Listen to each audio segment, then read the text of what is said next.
జాహ్నవి వాళ్ళ అమ్మ అయితే జాహ్నవికి పెళ్లి జరుగుతున్నందుకు చాలా సంతోషపడుతూ, బాబు తొందరగా తాళి కట్టు, ఎందుకంటే మళ్ళీ ముహూర్తం దాటిపోతుందని చెప్పనైతే అంటూ ఉంటుంది. గంగ మాత్రం తనకిష్టం లేకుండానే తాళి కట్టించుకోవడానికి సిద్ధంగా ఉంటుంది. శరత్ అయితే తాళి కట్టబోతున్న సమయానికైతే ఒక్కసారిగా శరత్ అయితే వాళ్ళ అమ్మ వాళ్ళ నాన్న చూసి ఒక్కసారిగా షాక్ అయిపోతారు. ఇదేంటి వీళ్ళు ఇక్కడికి వచ్చారు, వీళ్ళకి తెలియదు కదా ఇదంతా అని చెప్పనైతే అనుకుంటూ ఉంటాడు శరత్.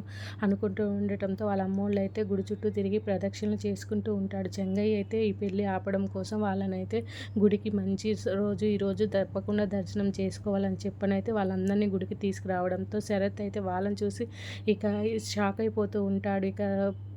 ఇక పదండమ్మ దర్శనం చేసుకుందరని చెప్పనైతే శరత్ అంటూ ఉంటాడు. శరత్‌నేమో వాళ్ళ జాహ్నవి వాళ్ళ నాన్న, బాబు తొందరగా తాళి కట్టు బాబు అని చెప్పనైతే అంటూ ఉంటాడు. అదేంటి అంకుల్, అక్కడ అమ్మ నాన్న వాళ్ళు ఉన్నారు, వాళ్ళు చూస్తే ఇంకేమన్నా ఉందా అని చెప్పనైతే అంటూ ఉంటాడు. జాహ్నవి వాళ్ళ అమ్మ మాత్రం ఏం కాదు బాబు, ముందు తాళి కట్టు, తర్వాత చెప్దాం నిజ నిజాలు అని చెప్పనైతే అనుకుంటూ ఉంటాడు. లేదా ఆంటీ, నేను ఇప్పుడు ఈ పని చేయలేను అని చెప్పనైతే శరత్ అంటూ ఉంటాడు. ఇక గంగ అయితే అనుకుంటూ ఉంటుంది, దేవుడా నువ్వు ఉన్నావు, ఈరోజు ఈ పెళ్ళిని ఆపిచ్చేసావు అని చెప్పనైతే నాకు చాలా పెద్ద సహాయం, పెద్ద గండం నుంచి తప్పించావు అని చెప్పనైతే అనుకుంటూ ఉంటాడు. ఇక శరత్ అయితే తన చేతిలోనైతే తాళి కింద పడేసి ఇక ఆలోచిస్తూ ఉంటాడు. అమ్మ నాన్నలు ఇక్కడికి వచ్చారు కాబట్టి ఈ పెళ్ళి జరగకూడదు అంకుల్ అని చెప్పనైతే అంటూ ఉంటాడు. మరి బాబు ఎట్లాగా, మరి ఇంకా ఇంత మంచి ముహూర్తం మళ్ళీ రాదు కదా బాబు అని చెప్పనైతే అంటూ ఉంటాడు. ఏది ఏమైనా సరే ఈ పెళ్ళి ఇప్పుడు ఇది జరగదు అని చెప్పనైతే అనుకుంటూ ఉంటాడు.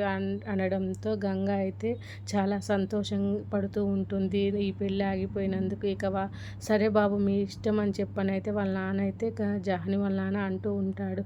ఇక మరి అయితే మీ అమ్మ వాళ్ళు వస్తున్నారు, మరి ఎట్లా చేయాలి ఏంటి అని చెప్పనైతే అంటూ ఉంటాడు. ఇక మీరు కూర్చోండి అంకుల్ అని చెప్పనైతే అనుకుంటూ వెళ్ళిపోతాడు. ఇక అక్కడికి వచ్చిన శరత్ వాళ్ళ పిన్ని అయితే అక్కడ ఉన్న వాళ్ళని చూసి ఒక్కసారిగా షాక్ అయిపోతూ ఉంటుంది. ఇక గంగా శరత్ అయితే పక్కన నించొని దొంగతనంగా వాళ్ళని చూస్తూ ఉంటారు. అక్కడ జరుగుతున్నది వీళ్ళు మమ్మల్ని చూసారా ఏమో అని చెప్పనైతే అనుకుంటూ ఉంటారు. ఇక వాళ్ళైతే ఒక్కసారిగా జాహ్నవి వాళ్ళ అమ్మ నాన్న చూసి షాక్ అయిపోతారు. ఇదేంటి మీరు ఇక్కడ అని చెప్పనైతే అంటూ ఉంటాడు. అంటూ ఉండడంతో జాహ్నవి వాళ్ళ అమ్మ నాన్న అయితే ఏం లేదు బావగారు, ఈరోజు చాలా మంచి రోజంట, అందుకే నేను ఇక్కడ పూజ చేసుకుంటున్నామని వాళ్ళైతే చెప్తూ ఉంటారు. ఇక గంగా శరత్ అయితే గుడి వెనక నుంచి చూస్తూ ఉంటారు. ఇక గంగాధర్ అయితే రమేష్ అయితే చాలా సంతోషపడతాడు.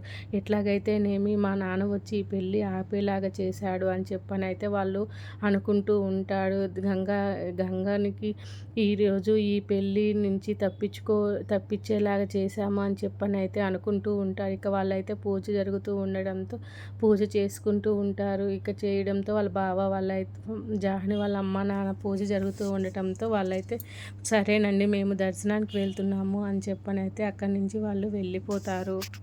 చెంగయ్య అయితే ఇక్కడ గంగా శరత్ బాబు లేరు అంటే ఈ పెళ్ళి ఆగిపోయినట్టే అని చెప్పనైతే అనుకుంటూ ఉంటాడు తన మనసులో. భగవంతుడా, నువ్వు ఈరోజు నాకు చాలా పెద్ద సహాయం చేశావు, నువ్వు ఉన్నావు నాయన అని చెప్పనైతే తను అయితే చాలా సంతోషపడుతూ ఉంటాడు.